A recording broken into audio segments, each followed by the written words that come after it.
një zgabër. Komentimi përsosur i Kuranit. Gjuzi I 29. Sure El Jin. Ajetet nga 20 deri te ajeti 24. Qul innama ad'u rabbi wala ushriku bihi ahada. Qul inni la amliku lakum darran wala rashada. Qul inni lan yujirani min Allahi ahad ولن أجد من دونه ملتحدا إلا بلاغا من الله ورسالاته ومن يعص الله ورسوله فإن له نار جهنم خالدين فيها أبدا حتى إذا رأوا ما يوعدون فسيعلمون من أضعف ناصرا وأقل عددا. Thuaj o Muhamed, unë I lutem vetëm Zotit tim dhe nuk I shoqëroj atij askën në adhurim. Thuaj, unë nuk mundem t'ju largoj ndonjë dëm e as t'ju sjell ndonjë dobi. Thuaj, edhe mua askush nuk mund të më mbrojë nga dënimi I Allahut dhe nuk mund të gjej strehim tjetër kund përveç se tek Ai. Unë kam për detyrë veç t'ju përcjell atë që më vjen nga Allahu dhe mesazhet e Tij. Çdo që s'dëgjon Allahun dhe të dërguarin e Tij e pret zjarrit xhehenemit, në të cilin do të mbetet përgjithmonë. Kur ata të shohin atë që u është premtuar, do ta dinë se kush është më I dobët dhe më pakt në numër. Komentimi. Çdo gjë është në dorën e Allahut dhe jo në dorën time.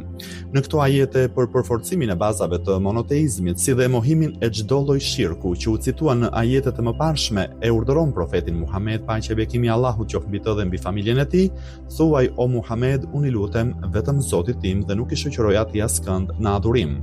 Më pas përsëri e urdhëron, thuaj unë nuk mundem t'ju largoj ndonjë dëm e as t'ju sjell ndonjë dobi. Përsëri shton, thuaj edhe mua askush nuk mund të më mbrojë nga dënimi I Allahut dhe nuk mund të gjej strehim tjetër kund përveç se tek Ai. Profeti Muhammed, paqja e bekimi I Allahut qoftë mbi të dhe mbi familjen e tij, thekson se askush nuk mund ta mbrojë atë, si dhe asnjë gjë nuk mund të jetë mbështetja e tij përveç Allahut të madhëruar. Këto fjalë së pari janë pohim për robërinë e plot përballë Allahut. Së dyti mohojnë çdo lloj egzagjerimi rreth profetit Muhammed, paqja e bekimi I Allahut qoftë mbi të dhe mbi familjen e tij. Së treti bën të qartë se adhurimi I idhujve nuk sjell asnjë dobi, sepse edhe vetë profeti Muhammed, paqja e bekimi I Allahut qoftë mbi të dhe mbi familjen e tij, megjithatë madhështi nuk mund të ketë ndonjë strehim apo mbrojtje të pavarur nga dënimi I Allahut. Së katërti u jep fund justifikimeve dhe shpresave të kota që njerëzit kokfort dhe kryeneç kishin karshi profetit Muhammed, paqja e bekimi I Allahut qoftë mbi të dhe mbi familjen e tij, po ashtu argumenton që ndërmjetësimi realizohet vetëm me lejen e Allahut. Fjala multahiden tregon strehën e sigurt. Ajo rrjedh nga fjala lahdun, e cila përdoret për të treguar një zgabër, grop të veçuar ngjashëm me atë që hapin për të varrosur të vdekurin.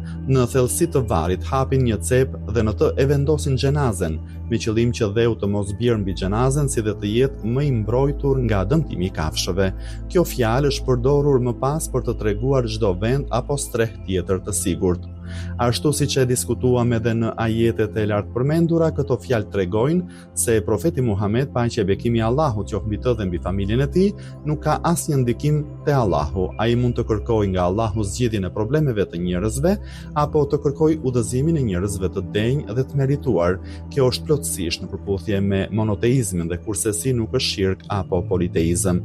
Në këto kushte e karshifjalës darar dëm është përdorur fjala hidaye, udhëzim, dhe këto tregojnë se dobia dhe interesi I vërtet qëndron në udhëzim. Këtë e kemi thënë edhe në ajetet e mëparshme ku shpjeguam kuptimet e fjalës sharrun, e keqe, fjala darar dhe rushdun, udhëzim, korrespondojnë me njëra tjetrën.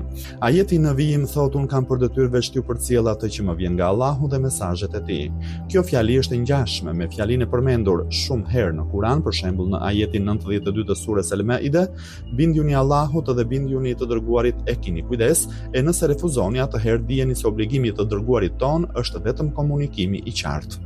Në ajetin 188 të surës Al-Araf lexojmë thuaj unë nuk kam në dorë për veten time as ndonjë dobi, as ndonjë dëm përveç çdo Allahu, sikur ta dija të fshehtën, do të shumoja për vete të dobishmet e nuk do të më prekte gjë e keqe, unë nuk jam tjetër vetëm se qortues dhe përgëzues për njerëzit që besojnë. Për këtë ajet janë dhënë edhe interpretime të tjera. Një prej tyre thotë: unë nuk kam asnjë lloj mbrojtjeje për të shpëtuar veten time përveç komunikimit të mesazhit hyjnor dhe kryerjes së misionit të tij.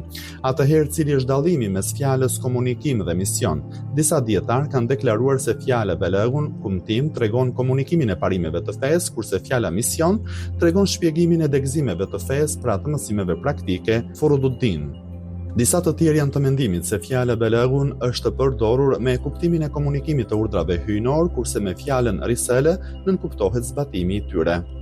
Meqense të dyja këto fjali i referohen të njëjtit kuptim dhe janë plotësuese të njëra tjetrës, gjë e zakonshme për shumë ajete kuranore që të dyja së bashku shënojnë të njëjtin kuptim. Si për shembull ajeti 62 i surës El Araf thot: unë ju kumtoj juve shpalljet e Zotit tim, ju këshilloj, dhe shumë ajete të tjera.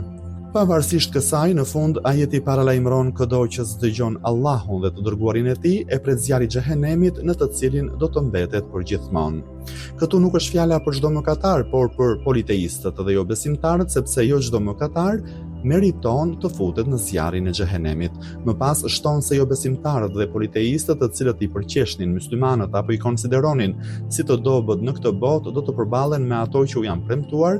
Ata atëherë do të kuptojnë se kush i ka shokët më të dobët dhe kush është më i pakt në numër. Kur ata të shohin atë që u është premtuar, do ta dinë se kush është më i dobët dhe më i pakt në numër.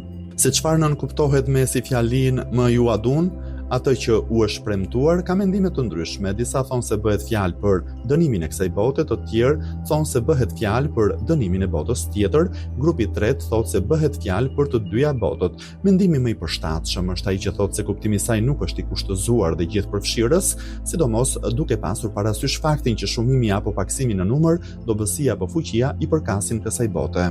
Disa komentues të Kuranit këtë e kanë interpretuar si çështjen e luftës së Bedrit, ku doli në pah fuqia dhe forca e myslimanëve. Në qoftë se ajetin e komentojmë në kontekstin e gjerë kuptimor, do të përfshiheshin aty disa interpretime. Përveç kësaj, në ajetin 75 të surës Merjem lexojmë: thuaj atij që është në humbje, në mosbesim, se kur ta shohin atë që po u premtohet, ose dënimin në këtë jetë ose kiametin, atëherë do ta kuptojnë se kush do të jetë në pozitë më të keqe dhe më i dobët në përkrahje. Ajeti na e bën të qartë se armiqtë e Islamit gjithnjë kanë shfaqur forcën me epërsi numerike përballë myslimanëve, të cilët i konsideronin të dobët dhe të pafuqishëm. Kurani me anë të këtij ajeti u jep kuraj dhe ngushëllim myslimanëve, si do u premton atyre që në përfundim do të vi dita e fitores së tyre, kurse armiqtë e Islamit do të dështojnë dhe do të jenë të pafuqishëm. Hulumtim. 1. Sinqeriteti i udhëheqësve hyjnor. Udhëheqësit hyjnor, udhëheqësit e zgjedhur nga Allahu, asnjëherë nuk janë treguar egoist, mendjemdhenj dhe arrogant përballë udhëheqësve satanik të djallit. Kjo është një nga karakteristikat kryesore të tyre. Faraoni gjithnjë bërtiste si ignorant, u thuaj se unë jam Zoti juaj më i lartë. Po kështu në një vend tjetër në Kuran thuhet se faraoni thot: o populli im, a nuk është i imi pushteti e Egjiptit dhe i këtyre lumenjve që rrjedhin në pallatin tim? A nuk po shihni? Udhëheqësit hyjnor ishin të porulur dhe të nënshtruar, siç u takonte të ishin robët modest të Allahut. Në ajetin 110 të surës El Kehf lexojmë: thuaj unë jam vetëm njeri sikurse edhe ju, mua më shpallet se Zoti juaj është vetëm një.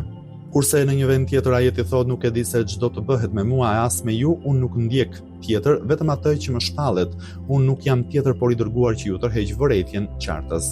Në një ajet tjetër lexojmë: thuaj se unë nuk ju them juve se i kam në kompetencë depot e Allahut, as nuk pretendoj se e di fshehtësinë, as nuk u them se unë jam ëngjëll, unë ndjek vetëm atë që më shpallet mua. Ata megjithse kishin arritur në kulmin e tyre nga ana materiale apo shoqërore, kur nuk hiqnin dorë së tëni, siç kishte thënë edhe Sulejmani, paqja qoftë mbi të: kjo është nga dhuntia e Zotit tim që të më sprovoj mua. Në shumë ajete kuranore përdoren shprehje të ashpra që i referohen profetit Muhammed, paqja e bekimi i Allahut qoftë mbi të dhe mbi familjen e tij, dhe e paralajmërojnë atë që të tregohet i kujdesshëm ndaj përgjegjësive të veta.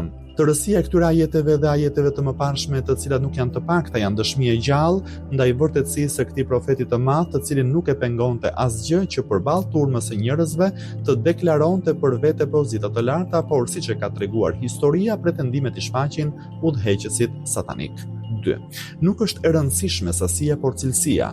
Në ajetet kuranore është treguar se idhujtarët gjithnjë ishin më shumë në numër dhe përbënin pjesën më të madhe të popullsisë, ata krenoheshin me këtë fakt përballë profetëve. Faraoni me qëllim që të përbuste admiruesit e profetit Musa, paqja qoftë mbi të, thoshte, ata janë një grup i vogël të cilët ikën me Musain, kurse politeistët arab thoshin ne kemi më shumë pasuri e fëmijë e nuk do të jemi të ndëshkuar. Ndonjë njeri jo besimtar krenohej përballë një besimtari sepse ishte më i pasur dhe familja e tij kishte shumë antar. Unë kam pasuri më shumë se ti, e kam edhe krah më të fortë.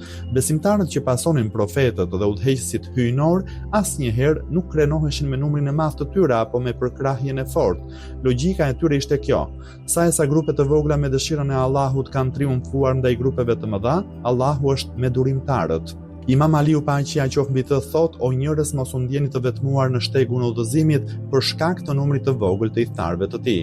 Historia e profetëve, veçanërisht historia e profetit të Islamit, paqja e bekimi i Allahut qoftë mbi të dhe mbi familjen e tij, na tregon se si turma të mëdha të fuqishme dhe jo besimtare dhe që kishin të gjitha llojet e fuqive, pësuan humbje dhe u treguan të pafuqishëm përballë besimtarëve të Allahut, të cilët ishin edhe të pak në numër. Një gjë e tillë është pasqyruar në Kuranin famlar, në historinë e Beni Israilëve, Faraonit, Talutit dhe Xhalutit, si dhe në ajete që flasin për luftën e Bedrit dhe Ahzabit.